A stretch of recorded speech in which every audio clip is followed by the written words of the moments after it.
Everything we learned about building a career was designed for a world that no longer exists. Go to school, get a job, rise up the ladder, retire. That worked when the world was stable. But the world isn't stable anymore. And we are still using the same strategies to survive. Plan for certainty, specialize, pick a lane and stay in it. But those strategies make you fragile, confused, and in my case, unhappy. I spent 25 years building a career in Citibank, and I had everything, but it didn't feel right. And then I found an article by April Rinne in Forbes on what is a career portfolio, and I said to myself, this is what I want to have. Then I found her book, Flux, where she laid out 8 superpowers to adapt in constant change. These exact 8 principles made me think about me and my career and my life and helped me see things more clearly. They might not make you quit your job, but they will help the anxiety I know you're feeling right now. Because what took me 25 years and a corner office to learn, you're about to get in 8 minutes. So let's start with who is April Rinne. April Rinne is one of the world's 50 leading female futurists. But her journey to understanding change began with unimaginable loss. At 20 years old, while she was studying at Oxford, April received a phone call that shattered her world. Both of her parents had been killed in a car accident. And in that instant, everything she thought was certain disappeared. That trauma became the foundation for a lifetime of studying how humans navigate uncertainty. April went on to graduate from Harvard Law School and earned a master's in international business and finance. But rather than following a traditional legal career, she spent the first half of her professional life focused on global development and financial inclusion, and she led microfinance teams on 4 continents. Then she wrote microfinance legislation and became a pioneer in impact investing, working to bring financial services to the poor and unbanked. She served on the board of directors of the World Wide Web Foundation and became a young global leader at the World Economic Forum, where she led the Shared Economy Working Group. Her work has taken her to more than 100 countries, and she is as comfortable speaking at Davos as she is meeting with microfinance borrowers in urban slums. I had the pleasure of interviewing her last year for my podcast, and one thing she made crystal clear. Flux is not just another word for change. Flux is a specific type of change. It's the constant, continuous change of the world all around us. It's not a single event you adapt to and then move on from. It's the permanent condition of modern life, the reality that change itself has become the only constant. And in a world of perpetual flux, the old playbook doesn't work anymore. You can't just manage change or get through it and return to normal, because there is no normal, there is only flux. That's why April developed these 8 flux superpowers, not as temporary survival skills, but as fundamental principles for thriving when the ground beneath your feet never stops shifting. Here they are: run slower, see what's invisible, get lost, start with trust, know you are enough, create your career portfolio, be all the more human, and let go of the future. Let's get into them. The first superpower sounds completely backwards: run slower. In a relentlessly fast-paced world, April says you need to know how to slow your inner pace. Not work less, just slow your inner pace. This is about optimizing for presence instead of productivity. When I was working at Citi, I was running on empty. First one in, last one out. Speed was everything, but I was so busy running, I never stopped to ask, where am I actually going? Do I even want to go there? So I did something I'd never done. I gave myself 3 months to just think.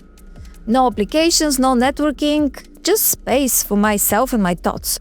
And in that space, I saw clearly for the first time in years. And here is what April says. When everything is moving fast, you need to slow down enough to make intentional decisions instead of just reacting to things. You need to see what actually matters instead of what is urgent. To ask the right questions instead of just answering the loud ones. In a world that rewards speed, the superpower is knowing when to slow down. That's how you stay grounded when the ground beneath you is shifting all the time. The second superpower is see what's invisible. This is about learning to identify your blind spots, to broaden your perspectives, to embrace the full picture, not just the parts you want to see. I had a lot of blind spots, and I probably have a lot of now. But in the past, I thought security came from one employer, one title, one clear path up. And I followed that for many years. That assumption was invisible to me. I didn't even know I was making it. But it was keeping me trapped, and it was keeping me on that one path. April calls these invisible assumptions your old script, the beliefs you inherited about how life is supposed to work. And in times of flux, those invisible assumptions are the most dangerous things, because you can't fix what you can't see. As simple as that. So when I slowed down, I finally saw it. Real security doesn't come from one company, and it comes from skills that transfer to other industries, relationships that matter, the ability to adapt when everything around you shifts. So your biggest risk isn't what you can't see coming, it's what you can't see at all. Seeing what's invisible means constantly asking, what am I assuming that might not be true anymore? The third superpower is get lost. Well, April says, get comfortable with discomfort. Harness not knowing. Most of us are terrified of uncertainty. We want to know exactly what is going to happen before we take the first step. But in constant change, that guarantee never comes. So when I left my job, I didn't have another one lined up. I didn't have a perfect plan. I was sort of lost. And everyone kept asking, so what is next? What are you going to do? And I didn't know. And that was exactly what I needed, believe it or not. Because being lost opened me up to paths I never would have considered. Volunteering, conversation with people in completely different industries. Things I would have dismissed as wasting time when I had everything figured out. So getting lost isn't about being directionless or getting lost in the literal sense. It's about being okay with the path revealing itself as you walk on it. It's about embracing not knowing as a feature, not a bug. Clarity doesn't come from waiting, it comes from doing. Get comfortable with discomfort. That's where the good stuff happens. The fourth superpower is start with trust. April calls this the single most important factor for thriving in uncertainty. Trust, but not blind trust. Trust is a starting point instead of an ending point. Usually, we wait for proof before we trust. Proof it will work, proof we'll succeed, proof we're making the right choice. But in Flux, you can't wait for proof. You have to start with trust and let the proof come later. Month 3 after quitting, I hit my fear number. You know the number, right? The one that makes your stomach drop. And I had a choice. Go back to the safe corporate job or start with trust. Trust myself before I had evidence. Trust that I could figure this out. Trust that the skills I built for so many years would transfer in ways I couldn't even predict yet. So I took on my first coaching and consulting client, then a second. Each step was terrifying because I was doing it for the first time.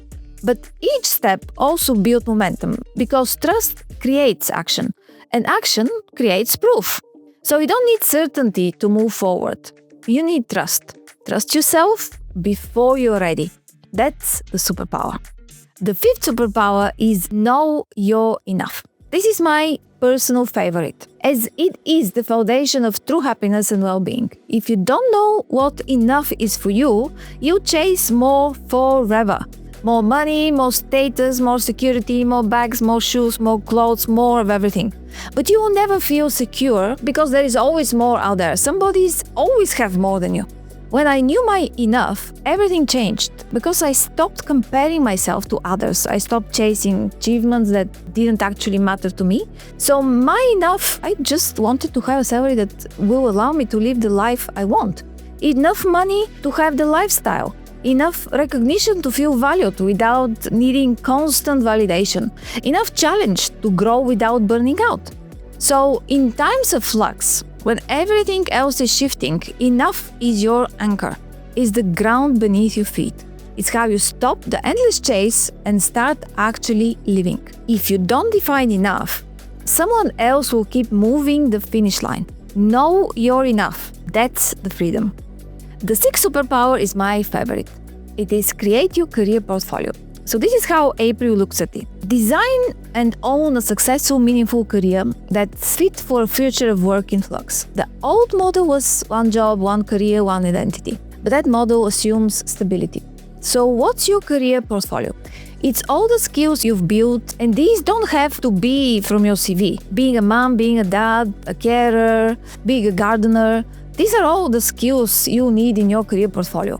Now, I interpret this one slightly differently, not as career portfolio, but portfolio career. So what is a portfolio career? Multiple income streams, multiple ways to contribute, multiple versions of your professional self. Year one after leaving, I had 5 streams: consulting, speaking, coaching, writing, a small investment portfolio. None of them alone replaced my salary, but together, they did more than that. They made me resilient. One client left, well, I had 4 other streams. One industry slowed down, another picked up. So in a world of flux, a portfolio career isn't risky.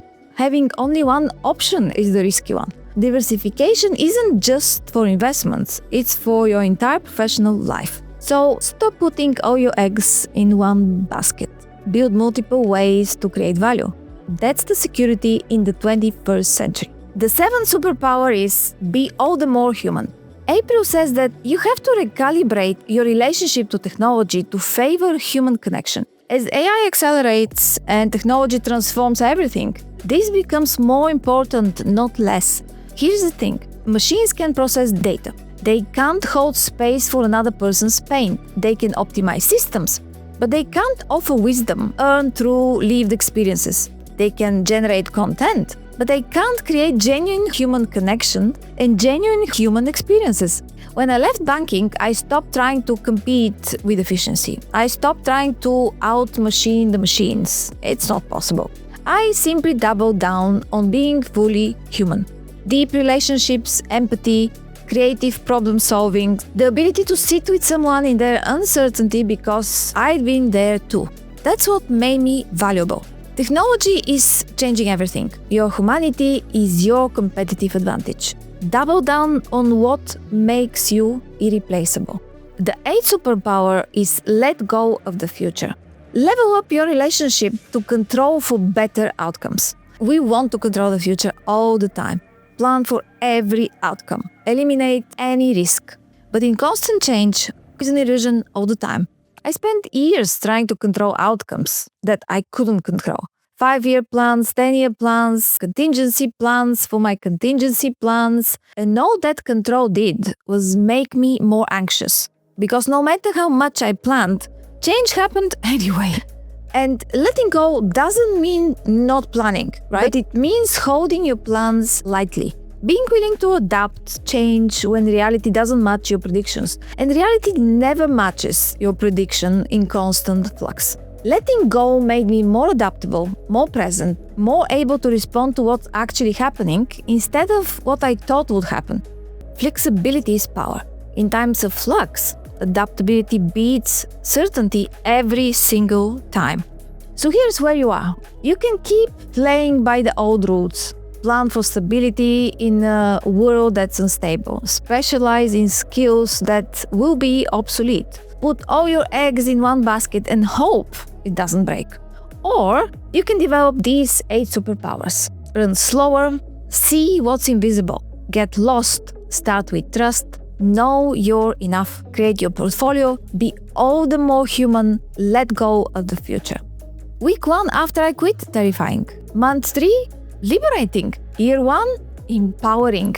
3 years later, I'm helping others make the same shift. Not because I have it all figured out, but because I learned to be okay with not having it figured out. In the past, when I was in the corporate life, many people would ask me, what is your 5-year plan? When do you want to be in 10 years? And I really didn't have answers. This is what actually broke me. But it also freed me, because I stopped planning for a future I couldn't predict. And I started building skills for a future I couldn't imagine.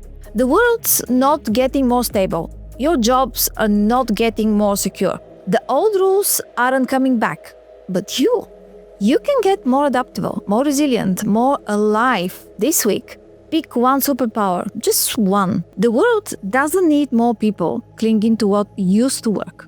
It needs people brave enough to flux. What took me 20 years and a corner office to learn, you now have in 8 minutes. The question is, what will you do with it? If you like this video and want to learn more about April and Flux, check out my interview with her here. She's a joy. Enjoy.